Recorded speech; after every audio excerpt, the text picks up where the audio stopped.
Bonjour à tous, ici Paul Ponceau pour un nouveau podcast YouTube sur un thème qui est vraiment passionnant. C'est les manipulations de timeline.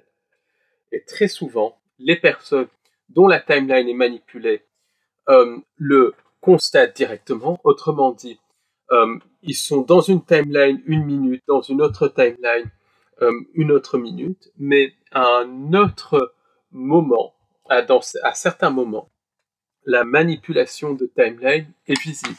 Autrement dit, les personnes se voient littéralement changer de timeline. Et ça nous donne énormément d'informations sur la nature de la réalité, sur ce qui se passe. Donc, c'est un podcast extrêmement important avec des cas concrets. Mais avant de continuer, je voulais vous rappeler que notre livre La matrice archontique et le piège temporel est disponible sur notre site librairiedubonheur.com. C'est un livre qui est sorti en avril 2025 et qui aborde justement toute cette problématique de manipulation de timeline. C'est d'ailleurs le cœur du livre avec les pensées intrusives et l'analyse ésotérique de l'actualité de ces dernières années. Donc c'est un livre qui va extrêmement loin. Donc si vous ne l'avez pas acheté, allez-y, achetez-le. Et je mettrai le lien juste en dessous de ce podcast pour que vous puissiez vous le procurer. Sachez également que l'on organise une conférence en présentiel à Paris le samedi 2 août 2025 au Café d'Orléans, au 43 avenue du Général Leclerc, Paris 14e, de 12h à 18h, sur un thème hyper important. Et ce thème hyper important, c'est le cirque de la politique et le cirque de l'actualité, mais les aspects ésotériques. Et on verra que tout cela s'est connecté à la nature même de la réalité. Et on parlera de cette notion de cirque, de cette notion de programme.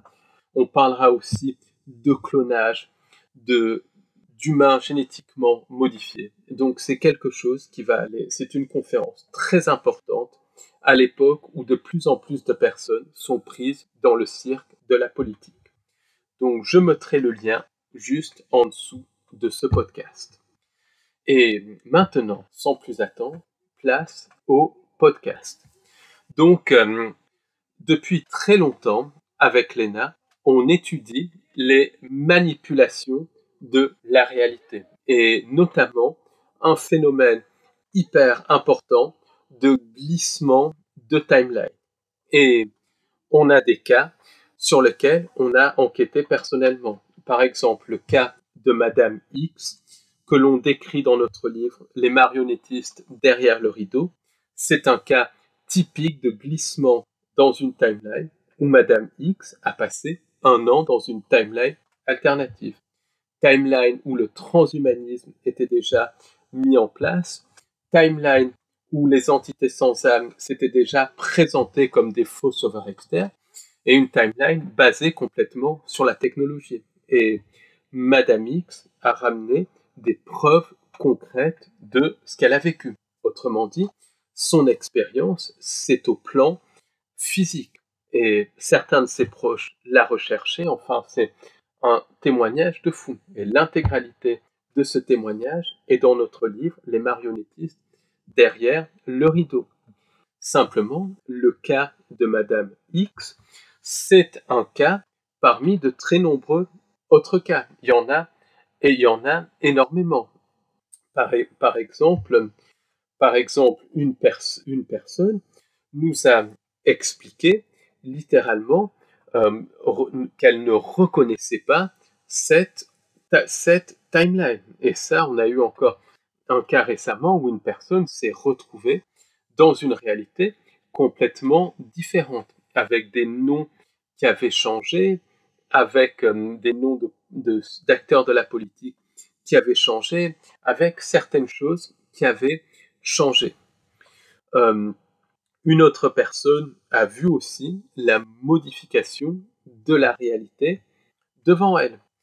En gros, cette personne passe devant un générateur électrique et elle se rend compte que le générateur électrique n'a aucun fil. Donc elle trouve que c'est extrêmement bizarre. Elle se dit, tiens, c'est un générateur électrique en construction. Elle est même intriguée. Elle arrête sa voiture pour regarder.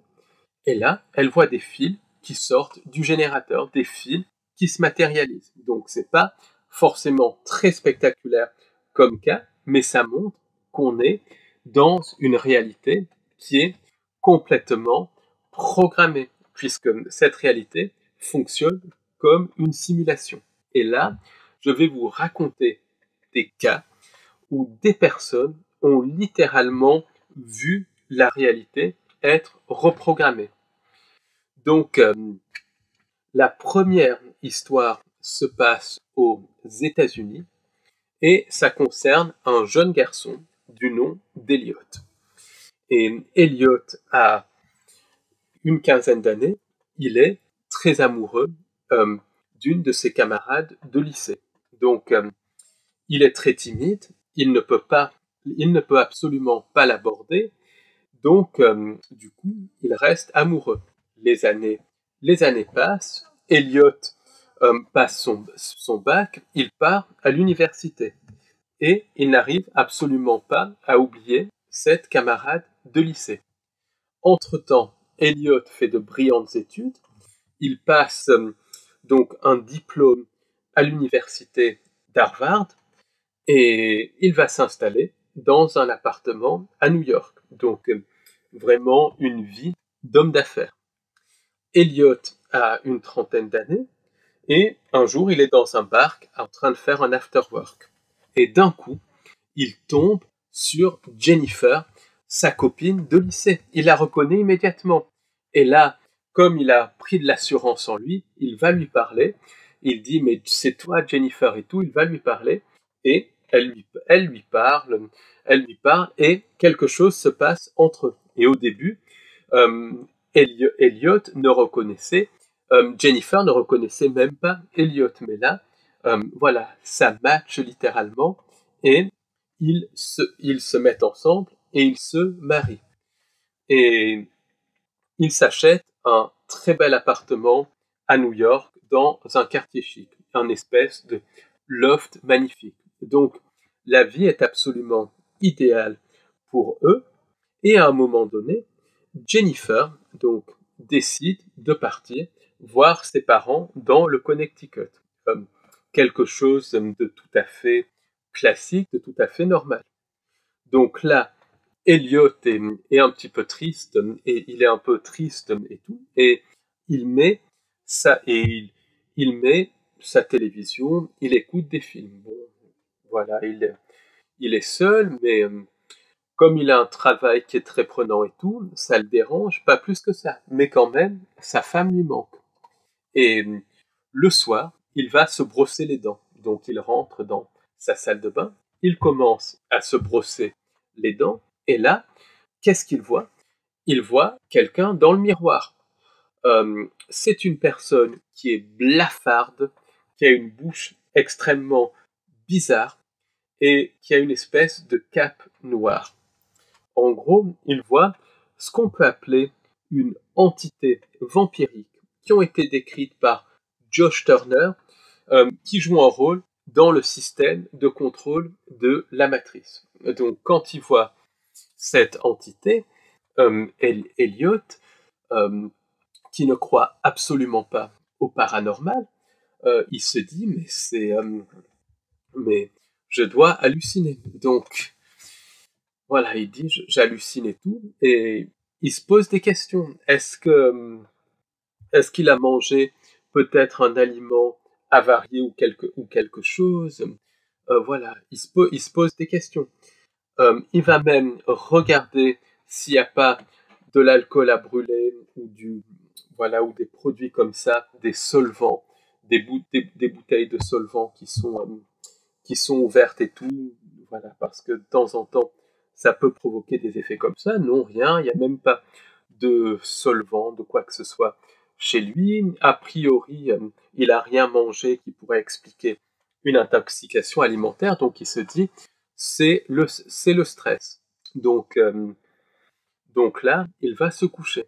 Et ce qu'il faut savoir, c'est que ces entités des ombres, parce que ça ressemble à la description des entités des ombres, même si c'est un peu atypique, ce sont des entités qui sont capables de reprogrammer la matrice, qui joue un rôle très important dans les abductions, et qui sont peut-être connectées aux anges déchus. Donc, voilà, Elliot va se coucher, et quand il se couche, là, il commence à faire un rêve. Mais c'est pas un rêve lucide, c'est un rêve, ça va beaucoup, beaucoup plus loin qu'un rêve. C'est un rêve où il ressent les choses, où il se voit vraiment comme on se voit dans la réalité. Donc, il pense que c'est quelque chose de réel. Et là, il est avec sa femme dans le Connecticut, et sa femme est en train de prendre un repas avec ses parents. Elliot est avec eux, et c'est une scène qui est à la fois cohérente, mais très décousue, mais très, très, très réelle. Et Elliot distingue très clairement que c'est pas un rêve. Lui, il pense que c'est la réalité. Et là, il se réveille dans son lit, il est complètement en sueur. Et devant lui, il y a cette même entité, cette même apparition. Euh, donc, euh, donc là, il a il a vraiment peur. Il se dit, mais je ne rêve absolument pas. Et donc, le lendemain, ça arrive. Elliot appelle sa femme pour prendre des nouvelles. Il lui parle pas du rêve qu'il a fait, ni de l'apparition, pour pas qu'elle le prenne pour un fou. Il va à son travail. La journée de travail se passe très bien. Mais il est troublé par cette apparition. Il se dit, c'est pas possible. Je suis pas malade. C'est pas possible. J'ai vraiment vu quelque chose. Je sais pas ce que c'est. Et là, il rentre, euh, il rentre chez lui, et il va dans la salle de bain pour se rafraîchir et tout. Et là, cette fois, il voit l'entité, mais juste après sa journée de travail, qui est là physiquement, et il la décrit. Et elle est blafarde, blanche, avec une cape et une apparence spectrale. Donc, elle est entre le physique et le paraphysique. C'est une apparence qui est complètement spectrale. Donc, Elliot, quand il voit cette entité, euh, il n'a même pas peur, alors qu'il devrait être paniqué, mais il ne ressent pas de peur. Et là, il se retrouve, c'est plus qu'une vision, il se retrouve physiquement dans, dans une réalité, mais vraiment physiquement, où sa femme est en train d'être enterrée. Enfin, où il assiste à un enterrement. Et il voit des gens qui sont en train de pleurer. Il se dit, mais certainement, c'est ou mon père ou ma mère qui sont en train d'être enterrés. Parce que ses parents étaient relativement âgés et son père avait des problèmes de santé assez sérieux. Donc il se dit, c'est mes parents qui sont en train d'être enterrés. Enfin, c'est quoi ça? Et il est complètement, conscient. Voilà, mais pour lui, c'est la réalité. C'est aussi réel que la réalité. Et il se demande, mais c'est quoi ça? C'est quoi? C'est très très bizarre. Et il voit ses parents tout habillés de noir, qui le prennent dans les bras, qui l'enlacent et tout. Donc il dit, c'est pas mes parents. Et il s'approche de la tombe qui est exposée. Et là, il voit sa femme Jennifer. Donc Elliot est complètement choqué. Il est complètement il est absolument écœuré. Et il se demande, mais ma femme est morte, comment ça se fait, comment ça se fait? Et là, il prend conscience qu'il est dans une autre réalité, parce qu'il n'en avait même plus conscience. C'est assez difficile à expliquer. Il prend conscience qu'il est dans une autre réalité. Et là, il se retrouve dans son lit. C'est 3 heures du matin, alors que c'était à peu près 5 heures de l'après-midi. Il est dans son lit, couvert de sueur. Il ne se rappelle pas de s'être couché, ni rien. Donc là, complètement effrayé, il ne s'endort pas. Dès 7 heures le matin, il sent que quelque chose de terrible va se passer. Il appelle sa femme Jennifer et lui dit: Jennifer, je pars te rejoindre aujourd'hui dans le Connecticut parce que voilà, tu me manques et tout. Il lui dit pas qu'il a fait le rêve où il a vu morte. Le rêve qui n'était pas un rêve, je précise bien. Il distingue parce que les gens distinguent quand même quand c'est un rêve ou pas un rêve. Même s'il y a des rêves très réalistes, on peut quand même distinguer, surtout au réveil. Donc là, Elliot, il est complètement, voilà, il est paniqué, mais il ne le dit pas à sa femme. Il dit: je viens te rejoindre, tu me manques trop et tout. Et sa femme lui dit: t'inquiète pas, je reviens demain après-midi, voilà. Si, je vais te rejoindre, Elliot lui dit. Et sa femme lui dit: mais non, Elliot, c'est pas la peine de venir me rejoindre. Je suis avec mes parents, avec ma famille. Ça me fait du bien. En plus, cet après-midi, je vais revoir une amie que je n'ai pas vue depuis le lycée et tout. Donc, bah, ne t'inquiète pas. De toute façon, j'ai avancé mon retour. Demain, je reviens demain après-midi. Ne t'inquiète pas. Voilà, j'ai même avancé mon retour. On sera ensemble demain après-midi. On sera ensemble. Je vais prendre la voiture demain matin. Je serai à New York demain après-midi. Voilà. Donc là, il est soulagé. Sa femme va très bien et tout. Mais il est quand même vraiment, vraiment perplexe. Euh, le, le lendemain, le lendemain, donc arrive l'après-midi, c'est 14 heures, et Elliot a pris sa journée pour attendre sa femme. Il est vraiment content de revoir sa femme et tout, et il ne sait pas s'il va lui parler de ce qu'il a vécu. 15 heures arrivent, sa femme n'est toujours pas là. Donc Elliot ne s'inquiète pas plus que ça. Pourquoi? Parce que il se dit: peut-être que ma femme a voulu passer un peu plus de temps avec ses parents, peut-être même qu'elle a mangé avec eux ce midi, donc pas d'inquiétude, il n'y a pas d'inquiétude à avoir. 16 heures arrive, sa femme est toujours pas là. 17 heures, sa femme est toujours pas là. 18 heures, sa femme est toujours pas là. Là, Elliot commence à être très inquiet. Il essaye d'appeler le téléphone de sa femme, ça ne répond pas. Il appelle les parents de sa femme, ils ne répondent pas. Donc là, Elliot, voilà, il ne sait pas trop quoi en penser, il est quasiment au bord de la panique. Et là, la police l'appelle, il reçoit un appel, c'est la police, et la police lui dit: voilà, votre femme est morte dans un accident de voiture. Un accident du reste, de circonstances extrêmement bizarres qui, en gros, n'auraient pas dû arriver. Très très bizarre comme accident. Et donc là, Elliot est complètement triste, complètement dévasté, et complètement dévasté, puisque c'est toute sa vie qui s'effondre. La femme qu'il aimait depuis le lycée n'est plus, donc il est complètement dans un état de tristesse, dans un état de dévastation. Donc là, voilà, il va dans le Connecticut pour enterrer sa femme. Et la cérémonie d'enterrement, c'est une cérémonie qui est beaucoup plus simple que ce qu'il avait vu en vision et tout. Et voilà, sa femme est enterrée. Et suite à l'enterrement, Elliot n'a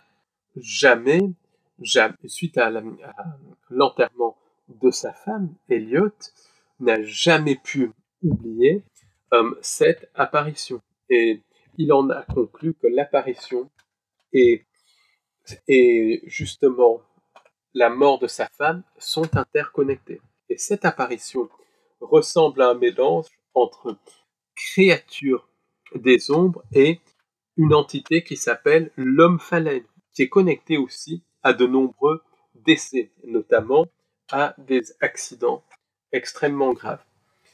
Et en même temps, ça a aussi une apparence, l'entité d'être des ombres, donc c'est une variété d'être des ombres. Et pour moi, ce qui est clair, c'est que cette entité est connectée, est connectée à la mort de Jennifer. Mais c'est beaucoup plus complexe que ça. Pourquoi? Parce que l'entité est rentrée dans les rêves d'Eliot. Et très souvent, les entités sans âme peuvent rentrer dans les rêves.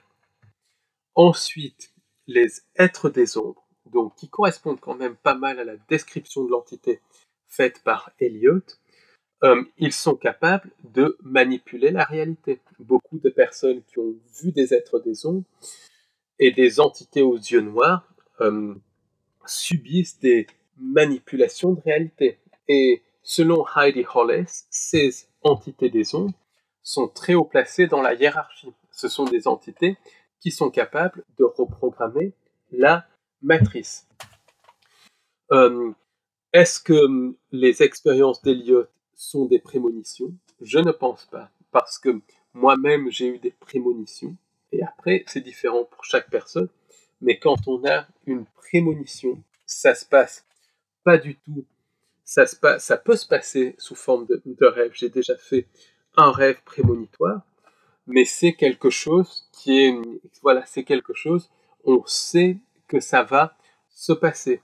C'est un rêve, donc c'est un rêve, c'est onirique, mais on sait que ça va se passer. Et c'est pas ce que décrit Eliot. On sait que ça va se passer. Et c'est quelque chose, on le sait au fond de nous que ça va se passer. C'est différent de ce que décrit Eliot. C'est beaucoup plus onirique. Lui, il décrit des scènes qu'il pensait être réelles. Alors que un rêve prémonitoire, on sait que c'est un rêve prémonitoire. Dès qu'on se réveille, on le sait. Et Eliot, voilà, il se dit, mais c'est pas un rêve ce que j'ai fait. Donc il y a cette différence. Ensuite, beaucoup de prémonitions, c'est aussi en dehors des rêves, et c'est quelque chose qu'on ressent. C'est quelque chose qu'on ressent, c'est indescriptible, on sait que ça va se passer. Et ça, j'ai le cas, j'étais sur l'autoroute, donc en 2019, décembre 2019, sur une aire d'autoroute, et voilà, il y avait beaucoup de personnes dans cette aire d'autoroute, et du coup, vraiment au plus profond, je dis à Léna, mais je sens quelque chose de pas bon du tout, il va se passer quelque chose, voilà, de terrible, de terrible, mais je sais pas quoi, mais on sent, et je dis, ça va se passer, je peux pas te dire ce que c'est, mais ça va se passer, c'est un ressenti, c'est quelque chose qui est là, oh, voilà, on peut pas, voilà, mais c'est pas des visions, rien, on ressent. Et qu'est-ce qu'il y a eu 3 mois plus tard? Tous les événements de 2020. Donc je ne fais pas un dessin. Mais voilà, c'est vraiment quelque chose qu'on ressent. C'est différent de ce que parle Eliot. Eliot, c'est vraiment beaucoup plus physique, beaucoup plus matériel, littéralement, ce qu'il vit. Donc, c'est pas une prémonition. Pour moi, ce qu'Eliot a vécu, c'est littéralement, il a vu la matrice en train d'être reprogrammée. Quand il a vécu ses expériences, il a vécu sa timeline en train d'être reprogrammée par les entités non humaines. Et la reprogrammation s'est passée, ça a commencé, le début de la reprogrammation, ça a commencé par les rêves où il voit sa femme joyeuse, très certainement avec ses parents. Ensuite, c'est passé par carrément son expérience de voyage dans une timeline, puisque ce n'est pas un rêve où il voit littéralement sa femme qui est morte. Et ensuite, cette timeline synthétique mise en place par les entités sans âme s'est cristallisée dans la réalité. Et elle s'est superposée et a pris le dessus sur la timeline d'origine d'Eliot. D'ailleurs, même l'accident était extrêmement bizarre. Donc on voit littéralement une manipulation de timeline qui a lieu en direct. Et très souvent, quand il y a une reprogrammation de la matrice, ça commence par des phénomènes bizarres, des rêves extrêmement bizarres ou des phénomènes bizarres, ce qu'a vécu Elliot avec cette apparition d'entité qui est connectée à la reprogrammation. Je ne sais pas si vous vous souvenez, mais j'avais raconté l'histoire de ce petit garçon qui, qui un soir s'est retrouvé dans une timeline différente où sa mère était morte depuis 3 ans, alors que sa mère venait de lui faire un repas juste avant et qu'il avait joué avec sa mère absolument normalement. Avant ce changement de timeline, le petit garçon décrivait des comportements très bizarres de sa mère, qui montrait pleurer, et il ne comprenait pas pourquoi. Et même le dernier repas que décrit le petit garçon préparé par sa mère, c'est des pâtes au fromage, et il décrit que c'était le meilleur repas qu'il avait eu, que les sensations étaient vraiment décuplées, plus réelles que le réel. Et c'est ce que décrit Elliot justement quand il a son expérience où il voit sa femme morte, cette expérience qui n'est pas un rêve, c'est plus réel que réel. Donc très souvent, la reprogrammation de la matrice commence par des manipulations de sensations. Ça peut commencer par des rêves ou pas. Mais en tout cas, il y a des glitches dans la réalité. C'est ce que décrit Elliot, c'est ce que décrit ce petit garçon, et parfois des glitches qu'on voit après coup. Et là, dans l'histoire d'Elliot, on voit très très très clairement euh, un, un glitch on voit très clairement un glitch, une manipulation de la réalité.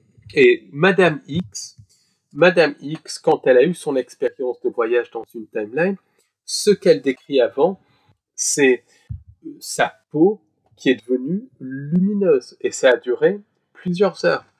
Et une sensation terrible qu'elle allait mourir.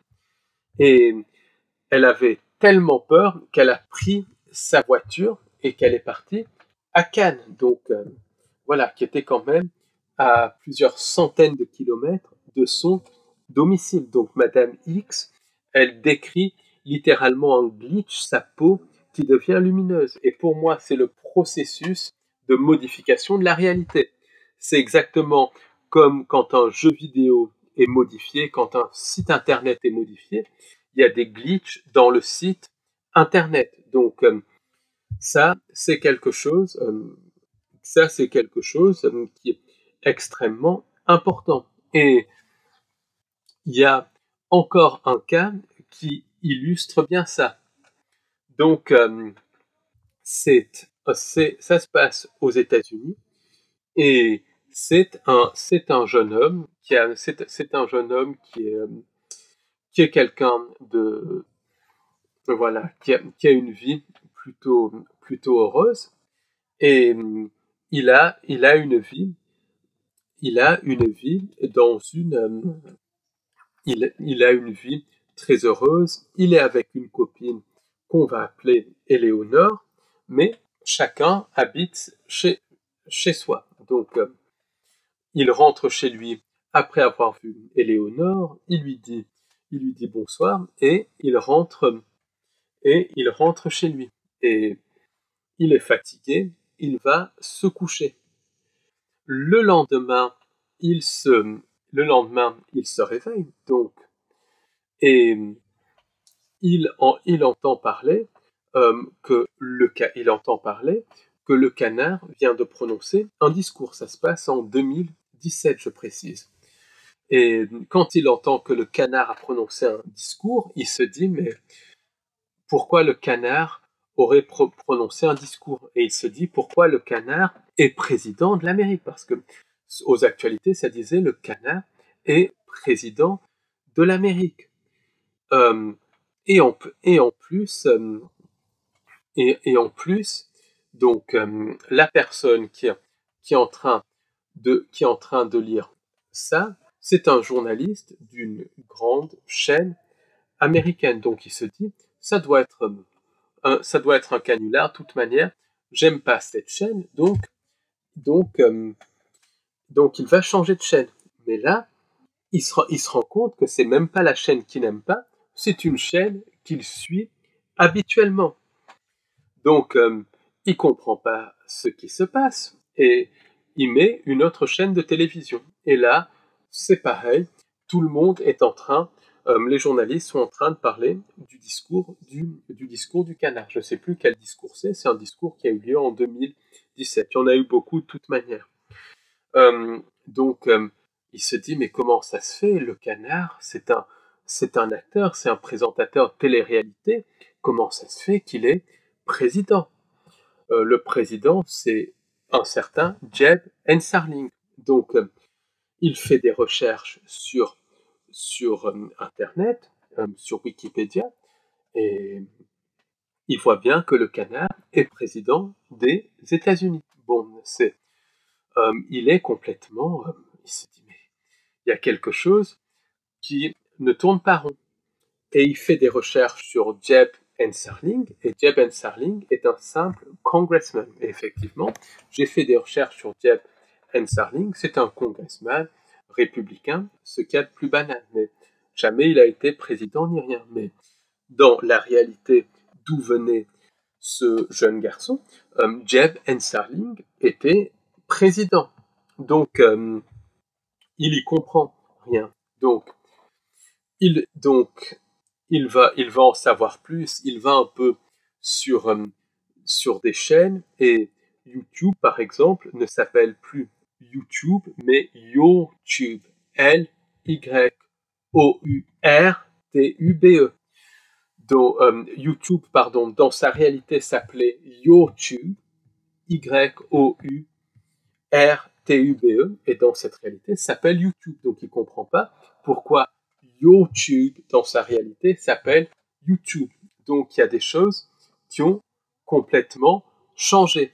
Donc là, il ne sait pas trop quoi en penser. Rapidement, il fait des recherches sur l'histoire, sur l'actualité, parce qu'il est paniqué. Il faut se mettre dans son état d'esprit. Il est complètement paniqué et il se rend compte que dans sa nouvelle réalité, la princesse Diana est morte, alors que dans sa réalité, elle était vivante et qu'elle avait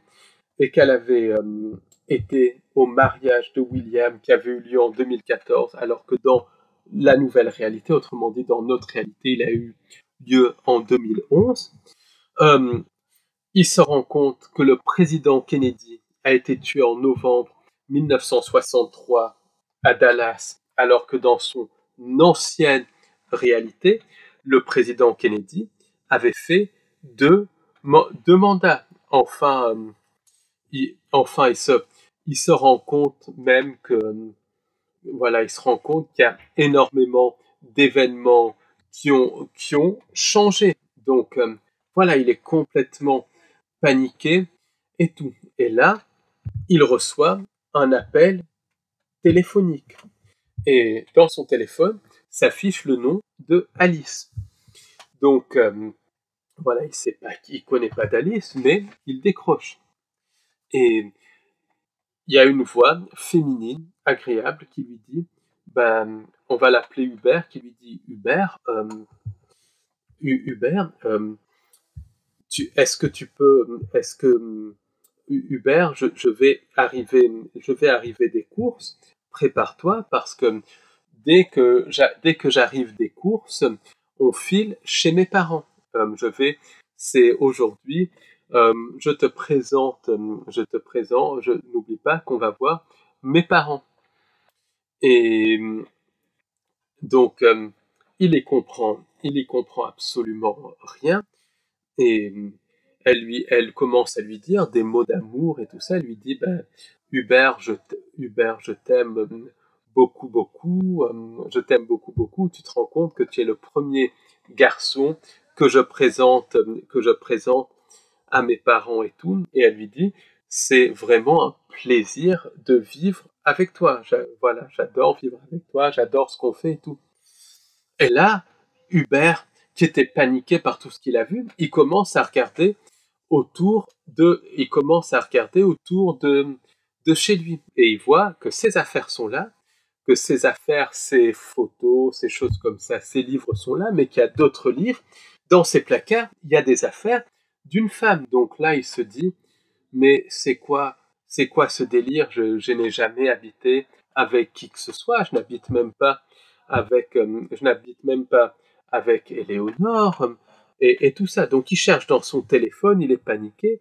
Éléonore n'est même pas dans son téléphone. Il appelle de mémoire le téléphone d'Éléonore, ça ne répond même pas. Enfin, il est complètement paniqué. Et là, euh, il y a Ali, donc il y a la porte qui sonne. Et Hubert va ouvrir la porte. Et là, c'est une femme d'une trentaine d'années, blonde, relativement jolie, qui est là et qui lui fait un sourire. Et elle lui dit comment ça va comment ça va mon amour? J'ai vu que tu dormais.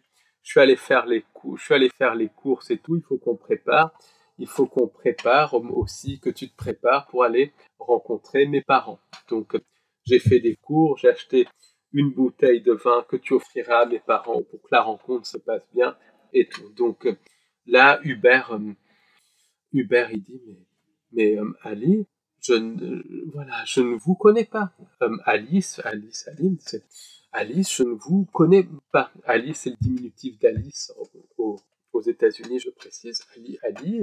Je ne vous connais pas. Je suis désolé, mais je ne vous connais pas. Et, euh, et là, Alice lui dit, euh, arrête de me faire ces blagues, c'est pas drôle du tout. Allez, dépêche-toi, on va chez mes parents. Donc là, donc là, Alice commence à le presser et tout, et il dit mais je ne vous connais pas, je ne sais pas qui vous êtes. Et elle lui dit mais vraiment, tu m'inquiètes, je pense que tu travailles trop, tu devrais prendre un petit peu de repos. Et ce qu'il ressent, c'est littéralement quelque chose de complètement artificiel. C'est une voix qui est artificielle. Il y a quelque chose qui est artificiel. Même le sourire est complètement artificiel. Donc voilà, il ne comprend absolument pas. Il y a vraiment quelque chose qui est artificiel. Et puis, il est complètement paniqué. Donc, du coup, euh, du coup, il dit non, non, voilà, sors de chez moi, et il la met dehors. Il la met dehors, et elle commence à dire, mais ouvre-moi, mais tu es complètement fou. Non, non, je veux pas t'ouvrir, je veux pas t'ouvrir. Et là, Ali lui dit de manière artificielle, mais on a rendez-vous avec mes parents, pas une réaction normale pour quelqu'un qui a été poussé dehors. Donc, donc là, donc là, il commence donc là, voilà, il commence littéralement à paniquer. Il regarde encore une fois sur YouTube pour essayer de voir si il rêve ou pas, sur Internet, enfin, pour essayer de comprendre s'il a affaire à une folle ou si c'est lui qui est fou, si c'est quelque chose d'autre qui arrive. Et là, quand il va sur Internet, dès qu'il allume YouTube, toutes les vidéos sont intitulées Tu n'appartiens pas à cette réalité. Tu n'appartiens pas à cette réalité. Tu n'appartiens pas à cette réalité. Quand il va sur sa boîte mail, des publicités marquées Tu n'appartiens pas à cette réalité. Donc il est complètement paniqué et il se met à hurler. À ce moment-là, c'est un blackout total. Et il se réveille le matin dans son lit. Donc il se dit quel horrible cauchemar, mais ça paraissait tellement réel. Et là, à côté de lui, dans son lit, il y a Ali qui est là, euh, qui, qui l'embrasse et qui lui dit tu n'oublies pas qu'on va chez mes parents aujourd'hui. Et celui qui raconte cette histoire a dit qu'à partir de là, il a compris que c'était sa nouvelle réalité. Et il a joué littéralement le jeu. Mais voilà, et son témoignage, c'est exactement comme Madame X, voilà, énormément de mal à s'adapter à la nouvelle réalité.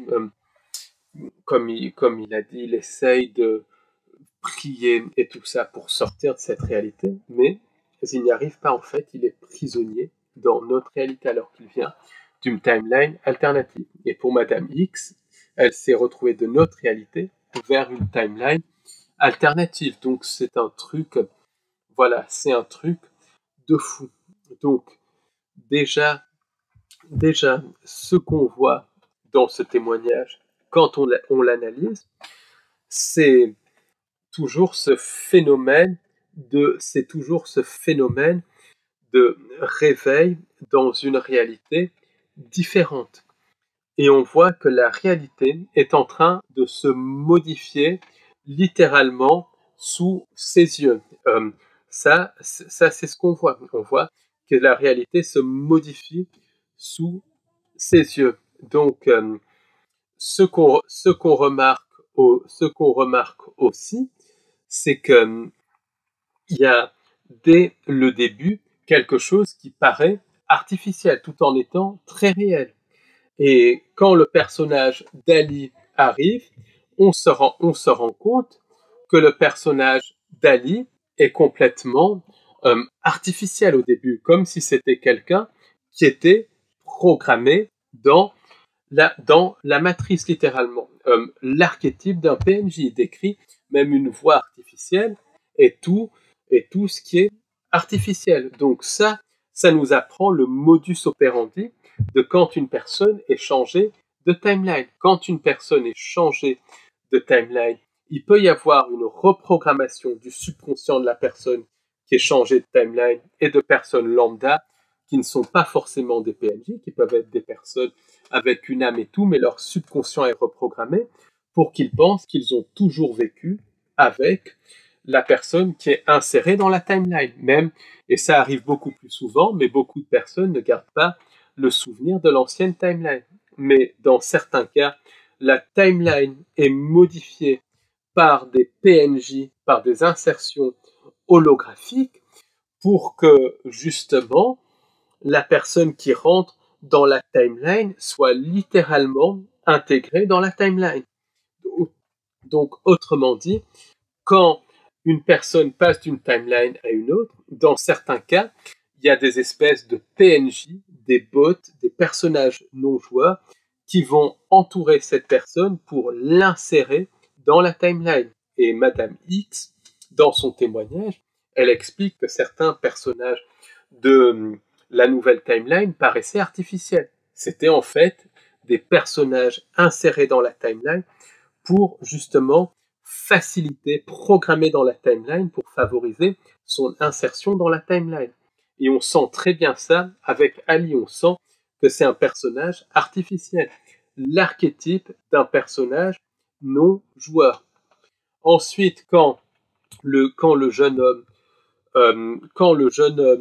va sur les sites internet, il y a toujours cette espèce de chose qui s'affiche. Toutes les vidéos, toutes les publicités sont intitulées « Tu n'appartiens pas ici ». Et ça, c'est typique du ciblage en réseau. Donc, on voit bien que ces glissements de timeline sont aussi connectés au ciblage en réseau. Pourquoi? Parce que Madame X, il se trouve que c'est une personne ciblée. Beaucoup de personnes qui ont vécu ces glissements de timeline sont des personnes ciblées. Par exemple, Carissa Conti, qui a vécu des phénomènes, pas de glissement de timeline, mais de manipulation de la réalité, c'est une personne ciblée. Donc on voit très très bien qu'il y a une connexion entre le ciblage et ces manipulations de la réalité. Mais il n'y a pas que des personnes ciblées. N'importe qui peut être projeté dans une autre réalité. Mais ce qui est intéressant et effrayant dans ces témoignages, c'est qu'on voit littéralement la réalité qui est en train de changer. C'est des personnes qui voient la réalité qui est en train d'être reprogrammée. Et ça montre très très bien leur témoignage qu'on est dans une simulation, littéralement, que notre réalité est simulée et qu'elle est reprogrammée à la manière d'un jeu vidéo. On voit vraiment qu'on est dans un Truman Show, mais beaucoup plus malléable, beaucoup plus programmable. En fait, c'est la meilleure comparaison, c'est à la fois le film L'Agence, donc où les entités au chapeau, qui ressemblent du reste à certains êtres des ombres, sont en train de manipuler la réalité autour de Matt Damon et d'Emily Blunt pour qu'ils ne se rencontrent pas. Les manipulations peuvent être plus ou moins subtiles, mais elles sont là. Donc ça montre très bien. Dans les Hunger Games aussi, quand les candidats sont en train de se sortir d'une épreuve, les programmeurs programment dans l'arène des abeilles géantes, par exemple, pour que les candidats ne puissent absolument pas progresser. Donc on voit bien que quand il y a un changement de timeline, ça peut se faire où la personne est mise dans une timeline et dans une nouvelle timeline, son subconscient est reprogrammé pour qu'il garde les souvenirs de la nouvelle timeline et qu'il perde les souvenirs de l'ancienne timeline. Et le subconscient des personnes avec qui cette personne va interagir, qui peuvent après jouer le rôle de ses parents et tout, sont reprogrammés pour qu'ils se rappellent toujours que cette personne a été présente dans la réalité. Le concept du reste est décrit dans la série Buffy contre les vampires, où il y a énormément de programmation prédictive. Donc, c'est une vieille série de la fin des années 90, début des années 2000, qui parle de concepts sous un ton assez comique, comme le vampirisme, la manipulation de la réalité et tout. Mais toutes ces séries sont connectées à des programmations prédictives. Donc, il y a ça. Et s'il y a ça, si le subconscient est reprogrammé, c'est terrible, mais c'est moins un problème que si la personne garde les souvenirs de l'ancienne timeline. Et dans la plupart des cas, le subconscient, et heureusement, est reprogrammé par les entités, mais dans beaucoup de cas, le subconscient n'est pas reprogrammé. Et là, c'est terrible parce que les personnes gardent les souvenirs de l'ancienne timeline. Et dans le cas de Madame X et de Hubert, on voit que les personnes qu'ils rencontrent sont artificielles. Donc, quand une personne est changée de timeline, parfois des personnages non-joueurs sont programmés dans la timeline et les PNJ ne savent même pas qu'ils sont programmés dans la timeline pour littéralement adapter la personne à la nouvelle timeline. Et ce qu'on voit avec ces phénomènes de glissement de timeline, c'est un double aspect. À la fois, il y a un aspect, donc, il y a un aspect expérimentation. On voit bien que ces entités expérimentent sur nous, qu'on est comme des rats de laboratoire. Ça, c'est évident. Mais ce qui se passe, c'est que dans les changements de timeline, il y a aussi ce vampirisme psychique. Par exemple, dans le cas d'Elliot, on voit bien que cette entité qui ressemble à une entité des ombres se nourrit littéralement de la peur d'Elliot. On voit bien qu'il y a cet aspect vampirisme psychique. Donc, ces modifications de réalité sont aussi connectées à l'extraction de louche et au vampirisme psychique. Ça, c'est quelque chose qui est extrêmement important à comprendre. Il y a une connexion avec l'extraction de louche et le vampirisme psychique. Donc, ça, c'est vraiment, vraiment fondamental à comprendre. Et ensuite, quand on regarde ces changements de timeline, on voit qu'il y a aussi un côté absurde, abominable et abject. Autrement dit, on voit bien que les personnes dont la timeline est modifiée sont les cibles d'un jeu abject de la part des entités sans âme.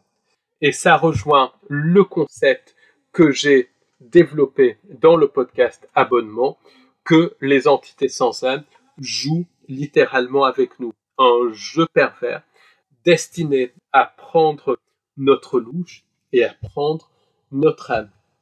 Et quand on regarde l'historique des rencontres avec les entités, on se rend compte que ce jeu est toujours présent, que les entités jouent avec nous. Dans les contacts OVNI, par exemple, les entités jouent avec les contactés. Par exemple, les entités qui contactent les personnes se font appeler Thor, Semiaz, Thor Anne, Valtor et tout ça. Et tous ces noms sont des noms de démons de la mythologie scandinave ou des démons de la Bible ou des évangiles ou des livres apocryphes comme le livre d'Enoch et tout ça. Donc on voit bien qu'il y a ce jeu sur les noms. Et le jeu sur les noms, du reste, avait été découvert par John Keel et des gens comme Monsieur Jean Sider, qui est aujourd'hui décédé, si ma mémoire est bonne, mais qui a fait en son temps un remarquable travail sur les manipulations des entités. Donc on voit cette espèce de jeu pervers dans les apparitions mariales, qui sont pour certaines connectées aux manipulations d'entités sans âme. On voit à nouveau ce même jeu pervers. On voit les entités qui se font passer pour ce qu'elles ne sont pas, pour vraiment manipuler les gens par les systèmes de croyance, mais surtout quand, dans l'apparition de Lourdes par exemple, quand l'entité qui se fait passer pour l'Immaculée Conception, du reste l'Immaculée Conception, c'est un thème que Bernadette Soubirous ne pouvait pas absolument pas connaître, puisque c'était un thème que même les prêtres ne connaissaient pas. C'était vraiment les cardinaux et tout ça qui connaissaient ça. Donc, on voit bien que sa rencontre est authentique, mais que l'entité n'est pas ce qu'elle disait être. Et quand on voit, par exemple, l'entité qui fait manger de l'herbe de la terre à Bernadette Soubirous pour tester sa foi, on voit bien qu'il y a une manipulation de la part des entités, parce qu'un être de lumière ne ferait pas une humiliation à quelqu'un. Et qu'est-ce que ça apporte aux entités? Ça leur apporte rien. On voit que c'est un jeu pour le jeu. Dans les phénomènes de disparition, les entités qui sont derrière les disparitions, qui sont connectées aux abductions, font tourner en rond les secouristes. Très souvent, David Paulides parle de personnes qui sont retrouvées des années après avoir disparu. Beaucoup ne sont pas retrouvées, mais certaines sont retrouvées des années après avoir disparu. Et leur corps est retrouvé dans des endroits qui ont été fouillés et refouillés par les enquêteurs. Donc on voit cette espèce de jeu de la part des entités sans âme. Et c'est pour ça que beaucoup de personnes cherchent justement à trouver un plan à ce système de contrôle des entités sans âme. Et à un niveau, il y a un plan très précis.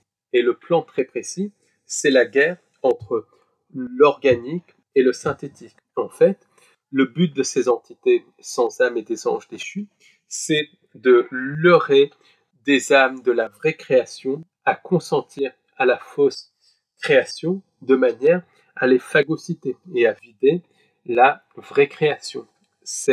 Et ça, pour moi, c'est une clé.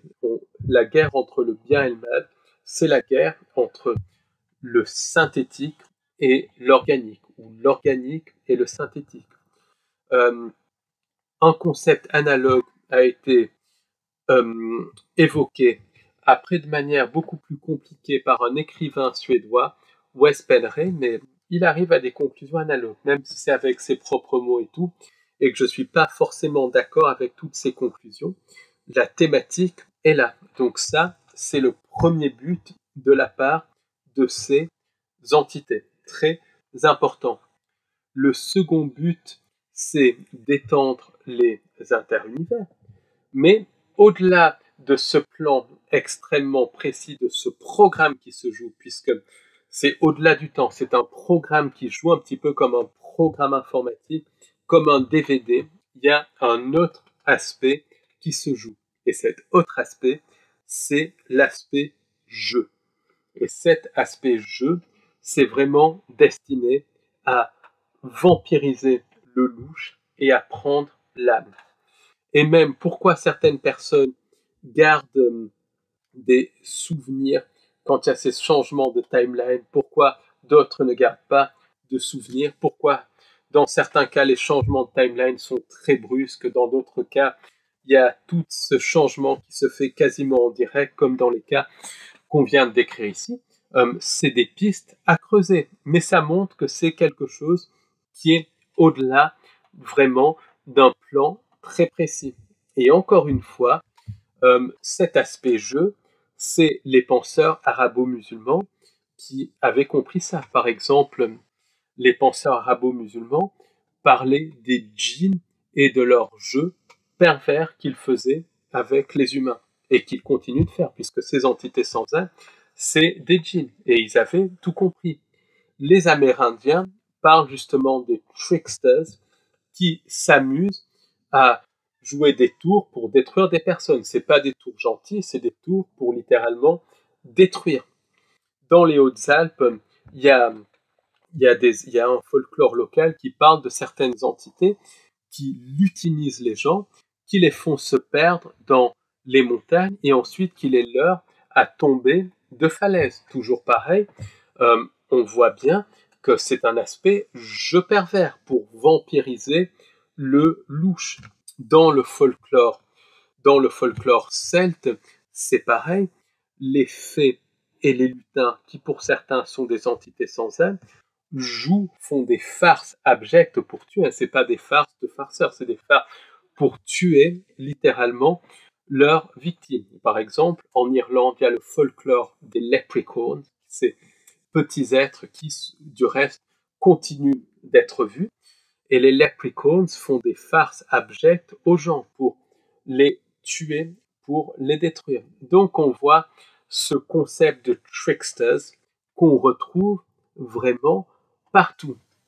Donc on voit vraiment que cette réalité, c'est un espèce de jeu où il y a un programme précis, mais en même temps, c'est un jeu abject où des âmes sont leurrées à consentir par des fausages d'or et tout ça, pour que littéralement les anges déchus et les entités sans âme qui contrôlent la matrice de l'intérieur puissent jouer avec avec ces âmes. Et c'est absolument abject. Même quand il y a des témoignages de personnes qui se souviennent de leur cycle d'incarnation, réincarnation, on voit que les seigneurs du karma jouent un jeu absolument abject, absolument pervers avec les personnes. Donc